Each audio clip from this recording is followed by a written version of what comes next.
নমস্কার, আমি আকাশ। পুরাণ পর্ব ইউটিউব চ্যানেলে আপনাদেরকে আবারও স্বাগত। বন্ধুরা, আজ আমি আপনাদের সঙ্গে আলোচনা করব সতীপীঠে দেবী কেন আজও জাগ্রত।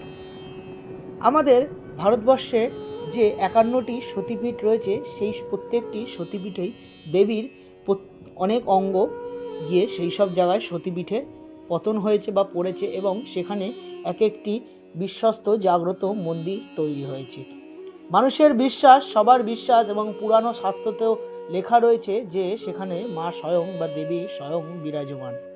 কিন্তু কেন এই ঘটনা বা এই ঘটনার সূত্রপাতই বা কীভাবে হয়েছিল, এবং কেনই বা মায়ের দেহ বিভিন্ন খণ্ডেই বা বিভক্ত হয়েছিল, সেই সমস্ত কিছুই থাকবে আজকের এই ভিডিওতে।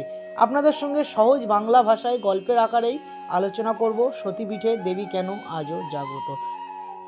এমন একটি ঘটনা আজকে আপনাদের সঙ্গে বলবো, যে ঘটনা এই ত্রিভুবনে আর কখনো হয়নি।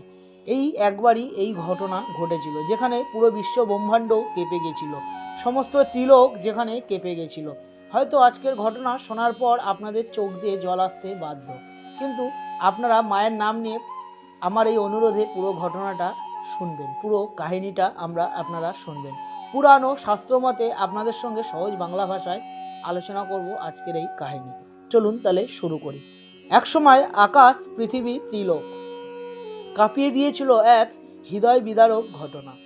দেবী সতী, যিনি স্বয়ং আদ্যাশক্তির অংশ, তিনি ছিলেন মহাদেব শিবের প্রিয় পত্নী।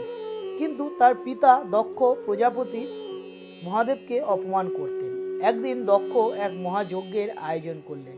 সেখানে সব দেবতাকেই ডাকলেন, কিন্তু স্বয়ং মহাদেবকে আমন্ত্রণ জানালেন না। পিতার এই অপমান সহ্য করতে না পেরে সতী একাই যজ্ঞস্থলে যান। সেখানে তিনি দেখলেন যজ্ঞে শিবকে কটূক্তি করা হচ্ছে আর অপমান করা হচ্ছে। অপমানের আগুনে জ্বলতে জ্বলতে সতী বললেন, যে দেহ শিবকে অপমান সহ্য করে সে দেহতে আমি থাকব না। এবং সেই মুহূর্তেই তিনি যোগাগ্নিতে আত্মাহুতি দিলেন। এই সংবাদ মহাদেবের কানে পৌঁছাতেই তিনি উন্মত্ত হয়ে উঠলেন।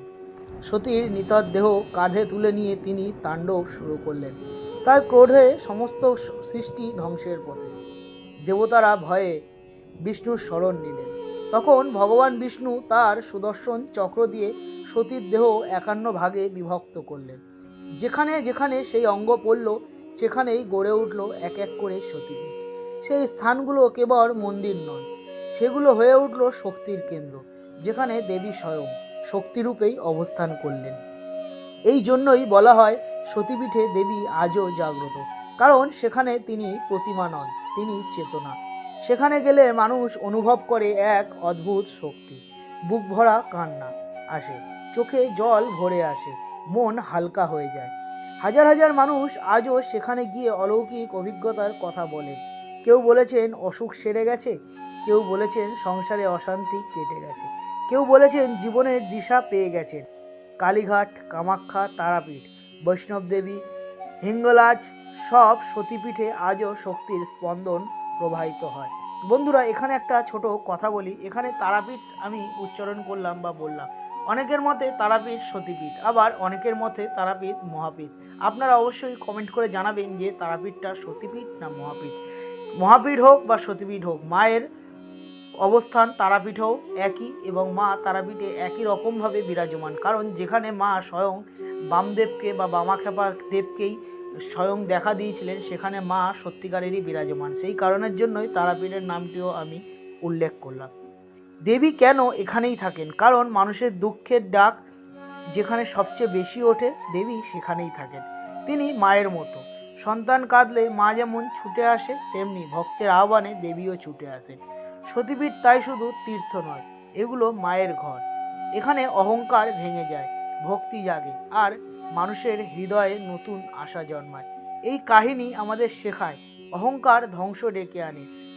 যেমন দক্ষের অহংকার সতীর আত্মত্যাগের কারণ হয়েছিল, আর ভক্তি শক্তিকে জাগিয়ে তোলে। যেমন সতীপীঠে আজও দেবী জাগ্রত। তাই যখন জীবনে অন্ধকার নামে হতাশ আসে, তখন একবার মায়ের চরণে মাথা রাখুন, কারণ সতীপীঠে দেবী আজও জাগ্রত। আপনার ডাক শোনার জন্য, আপনার কষ্ট বোঝার জন্য, আর আপনাকে নতুন জীবন দেওয়ার জন্য মা সবসময় আপনার জন্যেই অপেক্ষা করছে। মায়ের চরণে একবার মাথা রাখলে আপনার সমস্ত দুঃখ কষ্ট দূর হয়ে যাবে। বন্ধুরা, আজকের ভিডিওটা আপনাদের কেমন লাগলো অবশ্যই কমেন্ট করে জানাবেন, এবং এই পুরাণ ও শাস্ত্রের কাহিনী আপনাদের কেমন লাগলো সেটি আপনারা অবশ্যই জানাবেন। আর কার কার এই ভিডিওটি ভালো লেগেছে তারা অবশ্যই কমেন্ট করে বলবেন।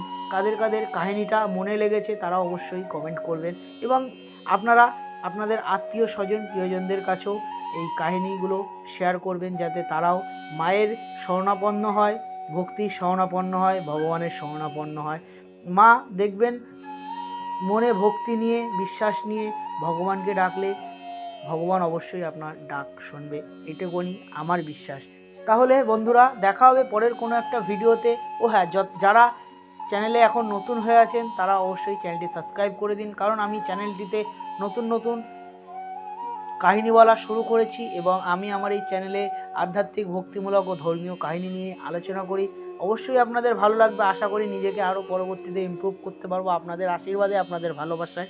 আপনারা সাপোর্ট করলেই আমি আরও দূরে আপনাদেরকে নিয়ে এগিয়ে যেতে পারবো, এটা আমার বিশ্বাস। তাহলে বন্ধুরা, আজকের মতো ভিডিওটা এই পর্যন্ত। দেখা হবে পরের কোনো একটা নতুন আধ্যাত্মিক, ভক্তিমূলক, ধর্মীয় কাহিনী নিয়ে। ততক্ষণের জন্য ভালো থাকবেন, সুস্থ থাকবেন, এবং সদা সর্বদা আমার এই পুরাণ পর্ব চ্যানেলের সঙ্গে যুক্ত থাকবেন। ধন্যবাদ। জয় শ্রীকৃষ্ণ, জয় মা, জয় বড় মা।